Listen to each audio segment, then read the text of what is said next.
नमो भगवते तस्मै कृष्णायाद्भुतकर्मणे रूप नाम विवेदेन जगत कीलति यो यतः सच्चिदानन्दरूपाय विश्वभूतपत्यादिहेतवे तापत्रय विनाशाय श्रीकृष्णाय वयं नुमः। श्रीमद्भागवत महापुराण एकादश स्कंध अध्याय 9 अवधूतोपाख्यान। अवधूत दत्तात्रेय जी ने कहा, राजन, मैंने भृंगी बिलनी कीड़े से यह शिक्षा ग्रहण की है कि यदि प्राणी स्नेह से, द्वेष से अथवा भय से भी जानबूझकर एकाग्र रूप से अपना मन किसी में लगा दे तो उसे उसी वस्तु का स्वरूप प्राप्त हो जाता है।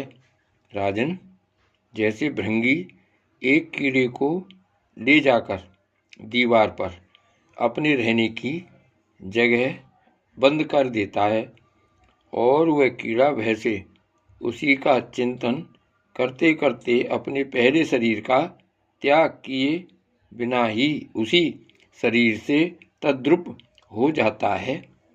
राजन, इस प्रकार मैंने इतने गुरुओं से ये शिक्षाएं ग्रहण की। अब मैंने अपने शरीर से जो कुछ सीखा है वह तुम्हें बताता हूँ, सावधान होकर सुनो। यह शरीर भी मेरा गुरु ही है, क्योंकि यह मुझे विवेक और वैराग्य की शिक्षा देता है। मरना और जीना तो इसके साथ लगा ही रहता है। इस शरीर को पकड़ रखने का फल यह है कि दुख पर दुख भोगते जाओ। यद्यपि इस शरीर से तत्व विचार करने में सहायता मिलती है, तथापि मैं इसे अपना कभी नहीं समझता। सर्वदा यही निश्चय रखता हूँ कि एक दिन इसे सियार कुत्ते खा जाएंगे, इसीलिए मैं इससे असंग होकर विचरता हूँ। जीव जिस शरीर का प्रिय करने के लिए ही अनेकों प्रकार की कामनाएं और कर्म करता है तथा स्त्री, पुत्र, धन दौलत, हाथी घोड़े, नौकर चाकर, घर द्वार और भाई बंधुओं का विस्तार करते हुए अब उनके पालन पोषण में लगा रहता है। बड़ी बड़ी कठिनाइयां सहकर धन संचय करता है। आयुष पूरी होने पर वही शरीर स्वयं तो नष्ट होता ही है, वृक्ष के समान दूसरे शरीर के लिए बीज बोकर उसके लिए भी दुख की व्यवस्था कर जाता है।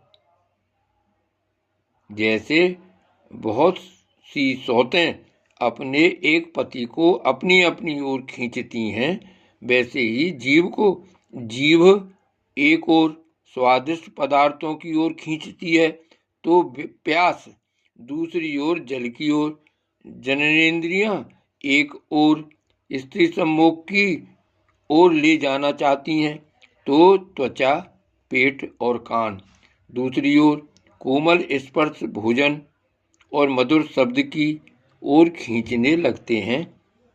नाक कहीं सुंदर गंध सूंघने के लिए ले जाना चाहती है तो चंचल नेत्र कहीं दूसरी ओर सुंदर रूप देखने के लिए।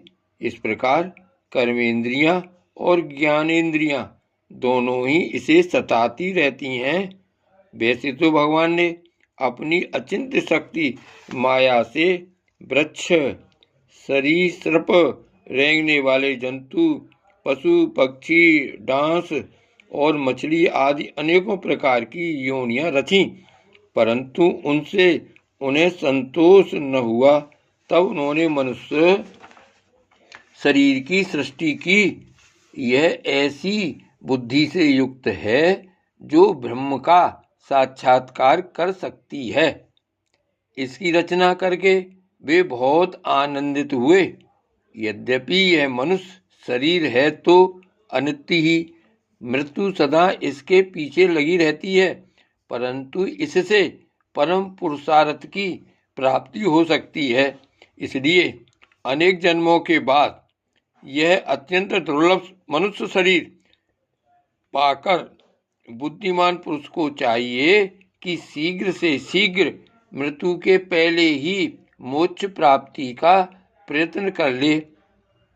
इस जीवन का मुख्य उद्देश्य मोक्ष ही है। विषय भोग तो सभी योनियों में प्राप्त हो सकते हैं, इसलिए उनके संग्रह में यह अमूल्य जीवन नहीं खोना चाहिए। राजन, यही सब सोच विचार कर मुझे जगत से वैराग्य हो गया। मेरे हृदय में ज्ञान विज्ञान की ज्योति जगमगाती रहती है। न तो कहीं मेरी आसक्ति है और न कहीं अहंकार ही। अब मैं स्वच्छंद रूप से इस पृथ्वी में विचरण करता हूँ। राजन, अकेले गुरु से ही यथेष्ट और सुदृढ़ बोध नहीं होता, उसके लिए अपनी बुद्धि से भी बहुत कुछ सोचने समझने की आवश्यकता है। देखो, ऋषियों ने एक ही अद्वितीय ब्रह्म का अनेकों प्रकार से गान किया है। यदि तुम स्वयं विचार कर निर्णय न करोगे तो ब्रह्म के वास्तविक स्वरूप को कैसे जान सकोगे? भगवान श्री कृष्ण ने कहा, प्यारे उद्धव, गंभीर बुद्धि अवधूत दत्तात्रेय ने राजा यदु को इस प्रकार उपदेश किया। यदु ने उनकी पूजा और वंदना की। दत्तात्रेय जी उनसे अनुमति लेकर बड़ी प्रसन्नता से इच्छा अनुसार पधार गए। हमारे पूर्वजों के भी पूर्वज राजा यदु अवधूत दत्तात्रेय की यह बात सुनकर समस्त आसक्तियों से छुटकारा पा गए और समदर्शी हो गए।